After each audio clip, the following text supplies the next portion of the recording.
Halo teman-teman semua, hari ini aku mau cerita tentang sosok unik yang lagi viral banget di media sosial.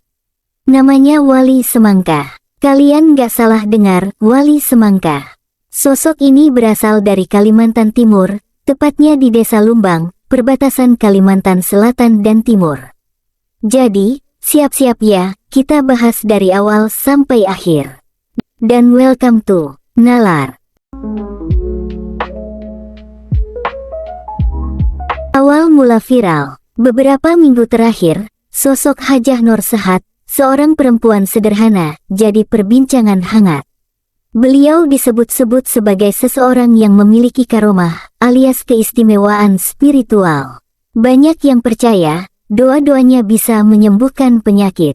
Yang menarik, beliau ini memiliki keterbatasan fisik, tidak memiliki tangan dan kaki, tapi tetap menjalani hidup dengan semangat. Julukan Wali Semangka katanya muncul karena seringnya beliau menggunakan semangka sebagai simbol pemberian doa atau keberkahan. Tapi di beberapa tempat, beliau juga dikenal sebagai Wali Timun. Unik banget, kan? Jadi, metode penyembuhan beliau ini cukup sederhana. Biasanya, orang-orang datang membawa sebotol air mineral. Air itu kemudian didoakan, dan dipercaya bisa menyembuhkan berbagai penyakit setelah diminum atau digunakan. Nggak cuma itu, beberapa testimoni pasien juga menyebutkan bahwa mereka merasa lebih tenang dan damai setelah bertemu beliau. Nah, disinilah muncul dua sisi cerita. Ada yang percaya penuh, menyebut ini sebagai tanda karomah seorang wali. Ada juga yang skeptis, menganggap ini hanya sugesti atau efek psikologis. Dari sisi budaya, kepercayaan kepada sosok wali atau orang yang dianggap memiliki keistimewaan bukan hal baru di Indonesia. Banyak masyarakat kita yang menghormati tokoh seperti ini, terutama di daerah-daerah dengan tradisi Islam yang kuat.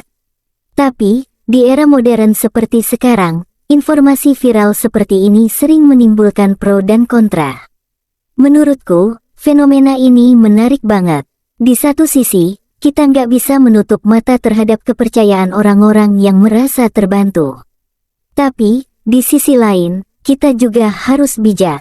Jangan sampai kepercayaan ini disalahgunakan atau menjadi ajang eksploitasi.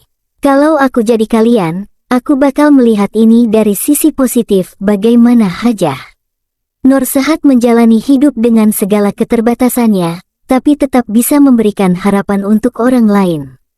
Itu inspiratif banget, kan? Lalu, bagaimana pandangan Islam tentang fenomena seperti Wali Semangka? Dalam Islam, fenomena seseorang yang dianggap memiliki karomah atau keistimewaan spiritual bukanlah hal baru. Islam mengenal konsep karomah, yaitu keistimewaan yang diberikan Allah kepada hambanya yang saleh. Namun, untuk menilai apakah seseorang benar-benar memiliki karomah atau tidak, Islam memiliki pandangan yang tegas dan rasional. Apa itu karomah dalam Islam?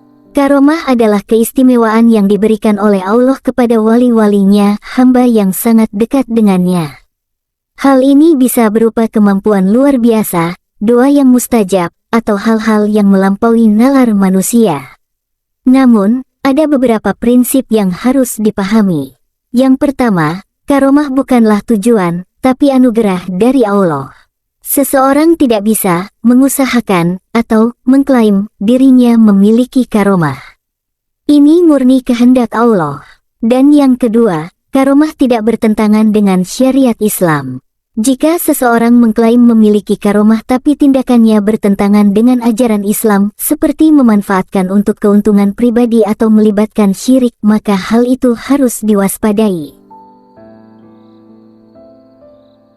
Lalu, bagaimana Islam menilai fenomena seperti ini? Poin pertama, hati-hati terhadap syirik.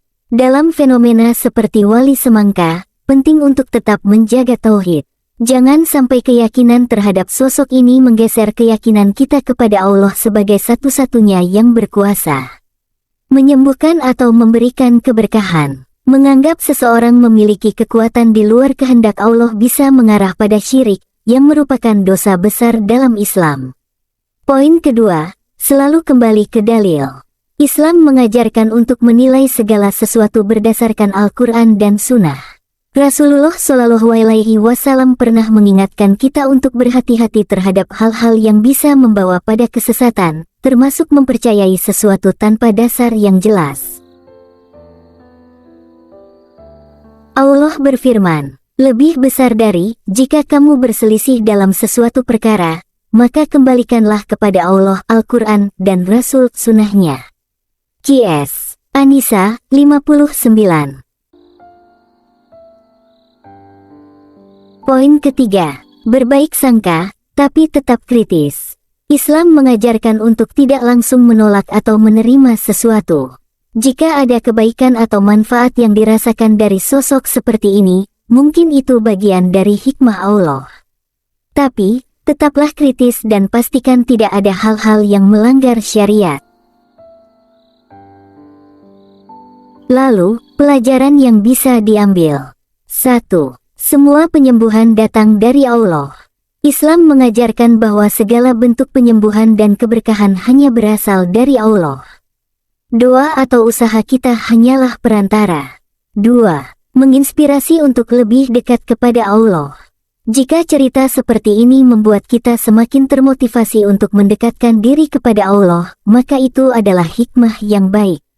Tapi, jangan lupa untuk memprioritaskan ibadah kepada Allah daripada bergantung kepada manusia. 3. Tingkatkan keimanan dan pengetahuan. Fenomena seperti ini bisa menjadi pengingat untuk memperkuat pemahaman kita tentang akidah dan akhlak dalam Islam, agar tidak mudah terbawa oleh hal-hal yang tidak sesuai dengan ajaran agama. Kesimpulannya adalah, dalam Islam, fenomena seperti ini bisa diterima sepanjang tidak bertentangan dengan prinsip tauhid dan syariat. Yang terpenting, jangan sampai kepercayaan kepada seseorang melebihi keimanan kita kepada Allah.